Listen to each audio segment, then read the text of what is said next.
Olivier? Oh, t'es en train de bosser, je vois ça. Ouais, ben, j'étais en train de vérifier là, le catalogue avec les tableaux qui sont faits sur les hameçons. Là, je suis sur les hameçons.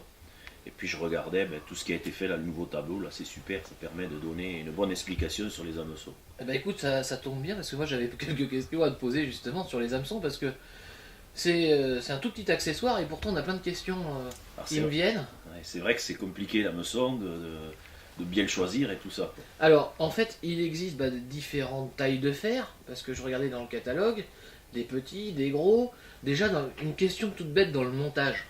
Ouais. Moi c'est la question qui me vient, c'est tu fais combien de tours quand tu montes ton hameçon? Ouais, ça c'est Alors- une bonne question, effectivement, parce que c'est souvent plein de pêcheurs me posent souvent cette question. Et c'est vrai que c'est jamais expliqué, et puis pourquoi. Donc, moi, je vais te donner mon explication qui est toute personnelle, mais qui m'a quand même réussi et où je suis sûr de mon coup. Déjà, on doit adapter le nombre de tours au nylon qu'on utilise. C'est-à-dire, si on utilise des nylons relativement fins, alors je dirais que pour schématiser de 5 à 7, 8 centièmes, il faut faire entre 7 et 9 tours. Pas moins de 7, pas plus de 9.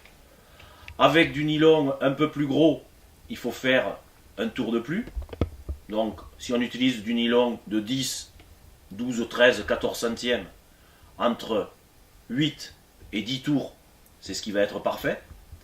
Et si on utilise un nylon un peu plus gros, au-delà de 14 centièmes, entre 10 et 12 tours, pas plus, pas moins. Alors pourquoi, tu me diras? Ben, tout simplement, et ça c'est facile à observer, sur des nylons de petit diamètre, quand tu montes du 6 ou du 7 centièmes, le nylon déjà il est vachement fragile, puisqu'il est hyper fin, donc il faut faire attention de ne pas faire qu'il y ait le moindre défaut dans ton nœud, etc. Tu fais ton nœud, si tu fais trop de tours, quand tu vas vouloir serrer le nœud, ben le fil, il faut qu'il coulisse et il peut s'abîmer un peu. Et d'autant plus il y aura de tours, d'autant plus il faudra forcer pour faire serrer le nœud et tu peux endommager le nylon. Donc sur des nylons très fins, il faudra faire un petit peu moins de tours de façon à pouvoir faire glisser le nœud pour le serrer au maximum sans l'abîmer. Donc c'est pour ça qu'un petit peu moins de tours pour les nylons les plus fins et un petit peu plus de tours pour des nylons plus gros qui vont s'adresser à des gros poissons. Donc il faudra avoir vraiment une résistance maximale, de façon aussi à ce que le nœud ne bouge pas. Alors ce qui est très important, c'est de bien serrer les nœuds, Olivier. Le plus dur, en fait, tu utilises le meilleur nylon du monde et tu fais mal ton nœud, tu serres surtout mal ton nœud, ben, dès que le nœud va être mal serré, tu vas toucher le poisson, ça va partir, le nœud va glisser et ça va casser. Alors que si tu as un nylon bas de gamme avec le nœud bien fait, ça va mieux résister. D'où l'importance de bien faire son nœud. Bon bah écoute, effectivement Jean, c'est beaucoup plus complexe. Une autre question aussi, c'est pareil au niveau du nœud. Oui. Alors il y a différentes... on entend plein de sons de cloche par rapport au nœud. Il y a des personnes qui font passer le fil en dessous du nœud Oui. avant de serrer, par-dessus. Qu'est-ce que tu recommandes? Faut-il couper l'hameçon, enfin vraiment quand tu coupes à ras, laisser un petit peu? Qu'est-ce que tu fais toi exactement? Bon, alors c'est vrai que dans le nœud, il y a plein de choses. Bon, moi personnellement, j'emploie le nœud classique et je repasse le fil par-dessus.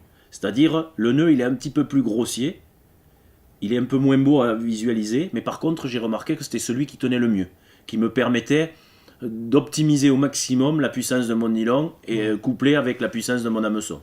Donc je fais celui-là, mais l'autre nœud, c'est-à-dire c'est le même, où là le fil va passer à l'intérieur, celui-là, il est plus joli à regarder, pour moi il est un tout petit peu moins efficace. Ensuite, le plus important dans les deux nœuds, c'est en fait de bien les serrer. J'y reviens, mais c'est très très important.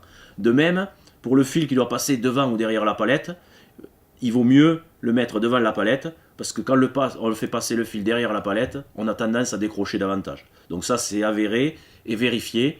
Il vaut mieux le fil qui passe devant la palette que derrière la palette. Donc si vous avez monté votre hameçon et que le fil passe derrière la palette, remontez-le. Si votre nœud est mal serré et quand vous le faites coulisser sur la tige de l'hameçon, quand vous venez le serrer, vous voyez que le nylon brille un petit peu, ça veut dire qu'il a été un petit peu mâché, remontez votre hameçon. Parce que tout ça, c'est des choses qui vont te faire perdre un poisson, et quand il est perdu, ben c'est trop tard. De même, quand on coupe le fil restant, c'est-à-dire à ras du nœud, il faut venir couper le fil quand on a fini de monter.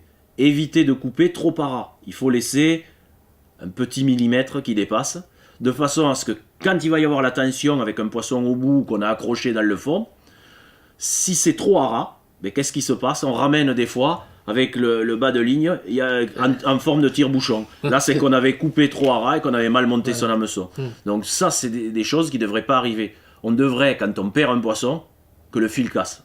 Et là, bon, on n'y pouvait rien. Le poisson était trop puissant par rapport au fil. Mais si jamais on perd l'hameçon ou que le nœud ou que ça casse au nœud, souvent, c'est parce qu'on a mal serré le nœud. Et de même pour la boucle. Alors j'allais justement en venir parce que autant parler de la boucle. Alors la boucle, qu'est-ce que tu fais? C'est pareil, c'est la simple boucle, double boucle. Ça fait partie du nœud de l'hameçon et il faut la boucle à bas de ligne faire une boucle qui ne va pas coulisser du tout, qui va être parfaitement bloquée, donc parfaitement lacérée. Et moi je préfère une double boucle. Pour ça, on peut employer moi je le fais à la main, mais c'est vrai qu'avec ce système là, le Easy Loop, c'est vraiment fantastique. Ça permet de faire des boucles toutes de la même longueur et super costaud, et on les double, on peut même les quadrupler si on voudrait. Mais bon, doubler c'est parfait.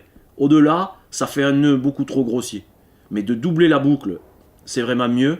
Le nœud ne bouge pas, et on va comme ça utiliser le maximum de la résistance du nylon. Et est-ce que tu fais une double boucle par exemple sur tes bas de ligne à ablette par exemple? Oui, je fais ma double boucle sur tous, quel que soit le diamètre de nylon utilisé. Ça a moins d'importance sur le nylon très fin, où on peut se contenter d'une boucle simple jusqu'à du 8 centièmes. Mais au-delà de 8 centièmes, il vaut mieux toujours faire des boucles doubles. Ça, c'est primordial et très important. C'est des petits détails, mais qui feront la différence. Bon bah écoute Jean, effectivement, je vois que c'est très, très complexe. On se rend compte que sur les hameçons, il y a plein de choses.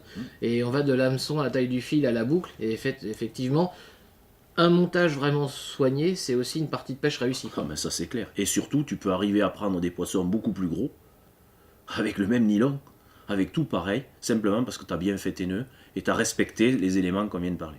Bon bah donc je vais apporter un soin vraiment particulier. Puis ce qui est très important, ce que tu as souligné, c'est qu'il faut surtout pas hésiter à remonter un bas de ligne dans le moindre doute. Ah ouais. C'est la base. Ouais, tout à fait. Bah écoute, merci Jean pour toutes ces explications.